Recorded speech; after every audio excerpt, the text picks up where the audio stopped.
36 വർഷമായിടാ മനസ്സേ ഞാൻ പോലീസില്. ഇതിനിടയിൽ പുറത്ത് അറിയുന്നതും അറിയാത്തതുമായ പല ചെറ്റത്തരങ്ങളും ഞാൻ ചെയ്തിട്ടുണ്ട്. പക്ഷെ അതിനൊന്നും എനിക്ക് ഒരു റിഗ്രറ്റും ഇല്ലടാ. 2 ദിവസം കഴിഞ്ഞ് ഞാൻ ഡിപ്പാർട്ട്മെന്റിൽ നിന്ന് റിട്ടയറായി DYSP മെഡലും വാങ്ങി ഇറങ്ങുമ്പോ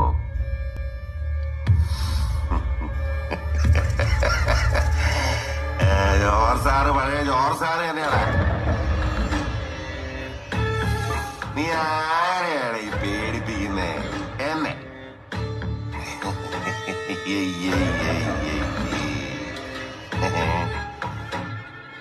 നിന്നെ കാണാൻ ജോർജ് സാർ ഇവിടെ വന്നിട്ടുണ്ട്. നിന്റെ മുമ്പിൽ ജോർജ് സാർ ഇങ്ങനെ നിൽക്കുന്നുണ്ടേലേ നീ ജോർജ് സാറിനെ